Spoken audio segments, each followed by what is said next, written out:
wabarakatuh.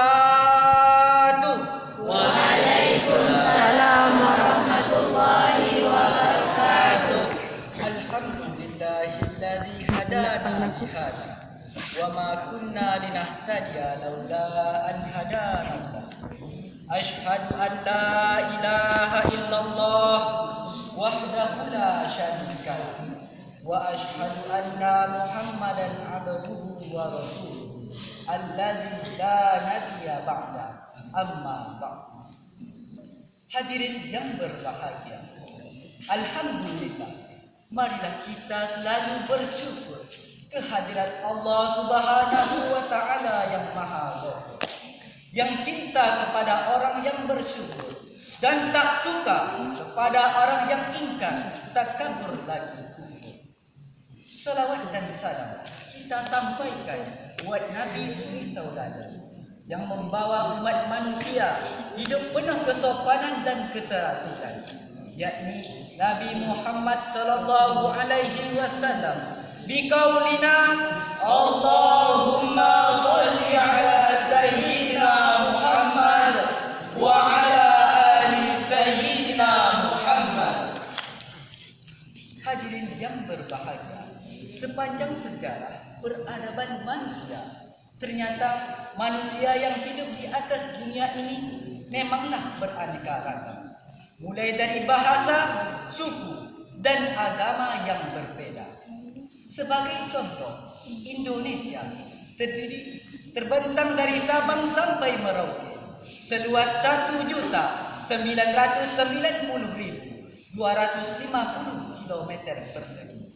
Menurut Badan Statistik tahun 2010, Indonesia terdiri dari 1.230 suku bangsa, 300 kelompok etnik, 1.211 corak bahasa, serta 6 agama yang berbeda.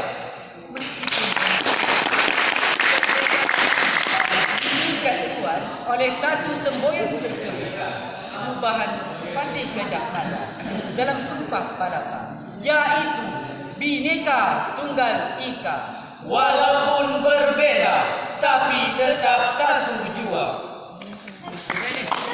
Tapi yang perlu kita ingat wahai para hadirin, hendaknya perbedaan, kemajemukan serta keberagaman membuat kita lebih kuat dan lebih hebat.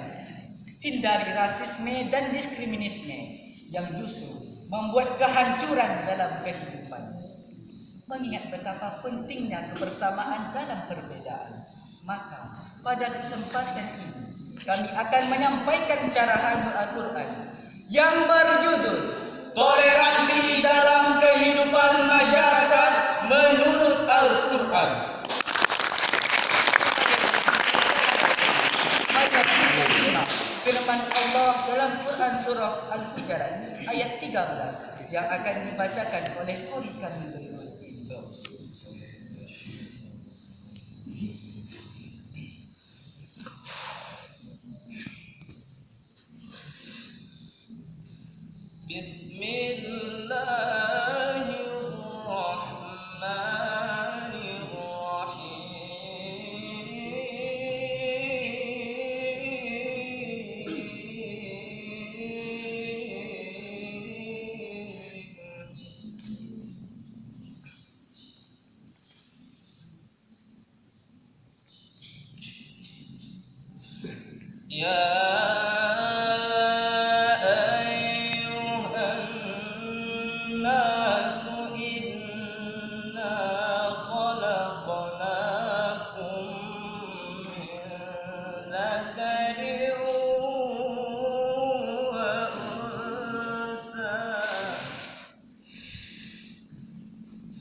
Inna akramakum indallahi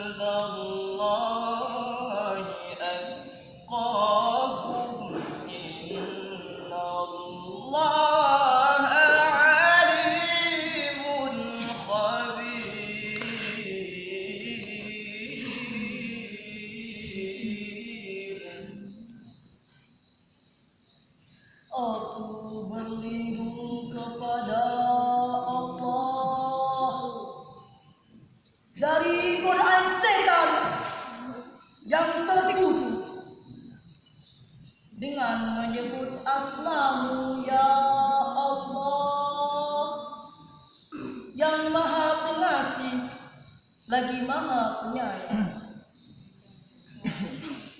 Hai manusia, sesungguhnya kami telah menciptakan kamu dari seorang laki-laki dan seorang perempuan, dan kami menjadikan kamu berbangsa-bangsa dan bersuku-suku agar kamu saling kenal mengenal. Sesungguhnya orang yang paling mulia di antara kamu di sisi Allah ialah orang yang paling takwa di antara kamu. Sesungguhnya Allah maha mengetahui lagi maha mengenal. Hadirin yang berbahagia, Syekh Abdurrahman bin Nasir As-Sa'di dalam tafsir As-Sa'di jilid 6 halaman 665 menjelaskan bahwa Allah menciptakan manusia dari asal usul yang satu, yakni Nabi Adam dan Hawa. Tujuannya adalah saling mengenal dan merajut persaudaraan. Sedangkan menurut Imam Al-Qurtubi dalam tafsir Qurtubi jilid 11 halaman 25 menjelaskan bahwa Allah menciptakan manusia berbeda-beda, namun memiliki harkat, martabat dan derajat yang sama, di mana dalam ilmu balaghah ayat tersebut termasuk dalam kalam khabar yang mengandung misi informasi. Kemudian ditegaskan kembali oleh Imam Ali As-Sabuni Sofat dalam tafsirnya sebagai berikut: lita'arafu ay yahsilla bainakum at-ta'aruf wa at-ta'alluf, agar kamu saling mengenal, menjalin komunikasi harmoni, menyebar cinta kasih yang tiada pilih kasih, serta menyamakan sayang yang tiada pandang sayang. Lalu bagaimanakah kondisi ayat tersebut dengan keadaan saat ini? Jujur, kita patut bersyukur.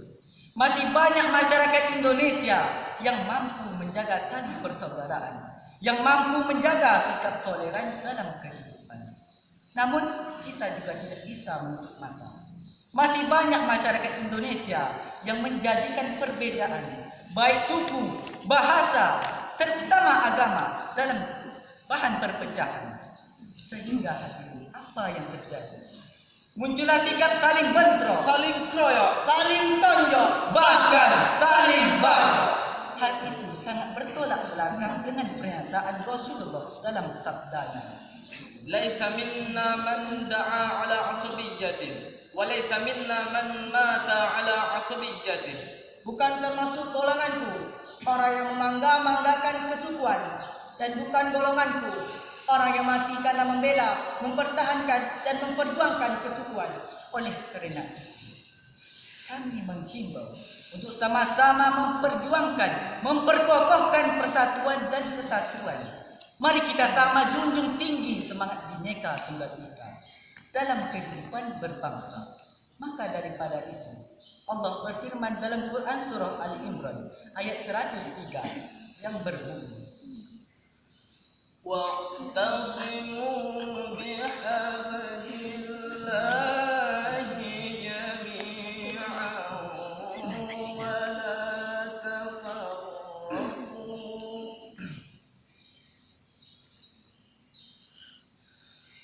wadhkuru ni'matallahi 'alaikum id kuntum a'da'an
Dan berpeganglah kamu semuanya kepada tali agama Allah, dan janganlah kamu bercerai-berai, dan ingatlah akan nikmat Allah kepadamu ketika kamu dahulu masa jahiliyah bermusuh-musuhan. Maka Allah mempersatukan hatimu, lalu menjadilah kamu karena nikmat Allah orang-orang yang bersaudara, dan kamu telah berada di tepi jurang neraka, lalu Allah menyelamatkan kamu daripadanya. Demikianlah Allah menjelaskan ayat-ayatnya kepadamu agar kamu mendapat petunjuk. Maha benar Allah dengan segala firman. Hadirin yang berbahagia, Ibnu Katsir dalam tafsir Ibnu Katsir juz 3 halaman 104 menjelaskan bahwa Allah memerintahkan kepada manusia untuk bersatu dalam jamaah dan melarang berpecah belah. Sedangkan menurut Al-Farabi dan Ibnu Abi Hatim yang bersumber dari Ibnu Abbas, asbabun nuzul ayat ini adalah berkenaan dengan pertentangan yang terjadi antara kaum Aus dan kaum Khazraj. Sampai-sampai tatkala Rasulullah sallallahu alaihi wasallam sedang sakit, tiba-tiba terdengarlah olehnya kabar tentang pertentangan kedua kaum tersebut. Mereka terus terlibat dalam bentrokan fisik dengan cara-cara jahiliyah. Walaupun Rasulullah sallallahu alaihi wasallam dalam keadaan sakit parah, berjalan sambil sempoyongan, beliau tetap berusaha untuk meneraikan pertentangan kedua kaum tersebut. Nampak tubuhnya yang lemas, mukanya yang pucat, air mata membasahi pipi, bibir kering bergetar, suara terputus-putus. Beliau bersabda, Abadal jahiliyatu min ba'di ma ja'athumul bayinat wa ana ahdiru bainakum. apakah kamu akan kembali ke dalam tradisi jahiliyah berpecah-pecah setelah datang penjelasan-penjelasan, dan aku masih hadir di antara kalian? Oleh karena itu, setelah mendengar sabda Rasulullah sallallahu alaihi wasallam tersebut, nampak suasana hening mencekam. Sementara kaum Aus dan kaum Khazraj, mereka menundukkan kepala, berbalik malu kepada baginda Muhammad sallallahu alaihi wasallam karena mereka berseteru. Sikap Rasul ini, wahai para hadirin, merupakan ukhuwah Islamiyah yang harus kita teladani. Kenapa? Karena pertentangan yang terjadi antara kedua kaum tersebut merupakan simbol bibit-bibit perpecahan internal Islam. Realitas sering menunjukkan terkadang cuma gara-gara perbedaan furu'iyah, berlainan organisasi yang dipengaruhi kepentingan pribadi dan kelompok, lantas putus silaturahmi. Padahal bukankah kita sesama muslim itu bersaudara? Bukankah sesama muslim ibarat satu bangunan? Bukankah semua insan yang beriman bagaikan satu tubuh? Yang jika satu sakit, yang lain harus merasakan derita kepayahan. Oleh karena mayoritas bangsa Indonesia beragama Islam, jika internal Islam berseteru, Maka persatuan bangsa akan terganggu. oleh karena itu, mulai detik ini, mari kita betulkan langkah, Kita seragamkan gerak, kita satukan persepsi. Perbedaan jangan menimbulkan perpecahan, tetapi dengan perbedaan harus saling menghargai dan melengkapi. hadirin yang berbahagia, sebagai penutup dari cara ini dapat disimpulkan bahwa persatuan dan kesatuan merupakan cara utama dalam merajut persaudaraan, dalam memandang pentingnya merajut kebersamaan dan merangkai persatuan di republik yang hidup dalam keberagaman. Caranya adalah dengan memantapkan Ukhuwah wataniyah dan ukhuwah Islamiyah. Jika kedua cara ini terlaksana, kami yakin persatuan bangsa akan terbina, Keutuhan NKRI akan terjaga. dan Indonesia akan jaya dengan keragamannya. Hadirin yang berbahagia, hanya ini yang dapat kami sampaikan. Mohon maaf atas segala kekurangan. Terima kasih atas segala perhatian. Akhirul kalam, wabillahi taufiq wal hidayah. Wassalamu